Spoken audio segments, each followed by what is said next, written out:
Hey everyone, welcome back. It's time for another edition of the Pick Six. I'm your host, Wobby, inside TCO Performance Center. Super excited for training camp coming up in a little over a week. To bide the time until then, let's answer some of your questions. Thanks for sending them in. Here's question number one. It comes from Ian in enemy territory, Wisconsin. I know Cousins took a lot of heat last year, but I truly believe we are about to be gifted. After some of the recent changes, I am excited for the new season, and I am fully behind Kirk. I would like to know your thoughts. Me too, Ian. I'm excited about Cousins and this offense in 2019. Kevin Stefanski, who's been around here for a long time, he knows the personnel on the offensive side of the ball on this roster as well as anyone. He's been here since 2006. Add in Gary Kubiak's influence, add in some improvements along the offensive line. And oh, by the way, we still have these two receivers, Thielen and Diggs, who are really good. We have a healthy Dalvin Cook. Yeah, I'm excited about this offense. And the reason I bring up all those other players and a question about Kirk Cousins is because even though all the focus is always on the quarterback, always remember, you got to play well around the quarterback. The Vikings can do that in 2019 with the guys coming back and with some of the new additions. Question number two comes from Kevin in Lafayette, Louisiana. I'm excited about rookie tight end Irv Smith. Do you think the Vikings could use him along with Rudolph in a two tight end package? Absolutely, Kevin. I do believe the Vikings will do that. And not just with that guy, Irv Smith, and Kyle Rudolph, but with some of the other tight ends on this roster as well, depending upon who makes the team. David Morgan, Tyler Conklin, Cole Hicatini, all guys with talent and all guys who fit in with this offense. I do believe the tight end position will be key for the Vikings in 2019. It's always been a big factor in Gary Kubiak type offenses, and I think Kevin Stefanski fully intends to utilize Rudolph and Irv Smith on the field at the same time. Question number three from David in New York. With the idea that Kirk Cousins might be doing more rollouts, which backup quarterback might be best at this style? Interesting question, David. I do think the backup quarterback spot is going to be one to watch this training camp and preseason. That guy right there is Kyle Sloter.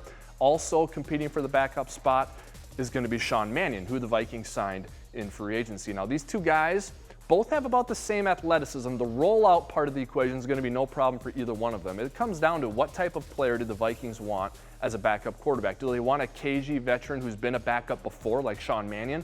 Or do they want a guy with an unknown ceiling, maybe a higher ceiling in Kyle Sloter? All of that is going to bear out during August. Next question comes from Paul in Virginia. What are the Vikings doing to win in the clutch?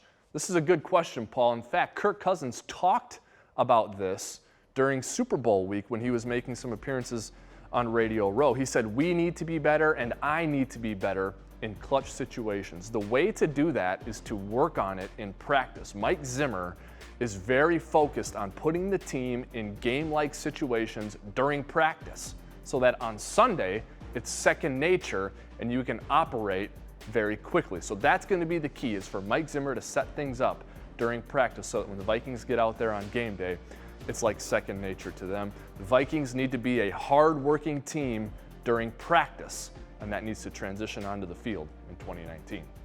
Next question comes from Roy in Yankton, South Dakota. With the NFL celebrating its 100-year anniversary and the Hall of Fame willing to allow exceptions for older players, it's time to get Jim Marshall into the Hall of Fame. Certainly far overdue. What do you think needs to be done to accomplish this? You are right, Roy.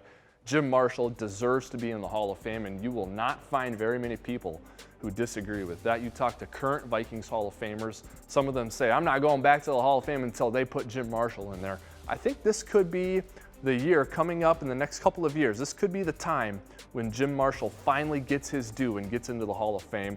A durable player, one of the most durable players in NFL history, a productive player, recovered and forced a lot of fumbles, and a vaunted member of the Purple People Eaters. Jim Marshall deserves to get in, and all we can do is keep talking about it until they finally put him in. Final question comes from Joe in Rochester, Minnesota. What is the one thing that excites you about this current squad? Well, there is more than one thing that excites me about this squad, but the one thing in particular that I want to focus on with the 2019 Vikings is I think they have a lot of similarities to the 2017 Vikings that advanced to the NFC title game when it comes to the expectations and the mantra they will have going into the season. Remember, coming off of 2016, going into 2017, not a lot was expected of that Vikings squad because they were coming off a disappointing season in 2016. Then Sam Bradford got hurt, then Dalvin Cook got hurt, so expectations were low. The Vikings flew under the radar. I think that's going to happen to the Vikings in 2019. I think people are going to be picking the Bears and the Packers to make a lot of noise in the NFC North and get to the playoffs, and I think they're going to overlook the Vikings.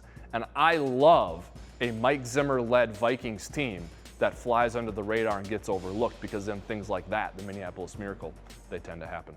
That's going to do it for this week's edition of the Pick Six. Thank you for joining, and thank you, as always, for submitting your questions. Please continue to do that using the email address at the bottom of the screen. If you do so, maybe we'll see you in next week's edition of the Pick Six.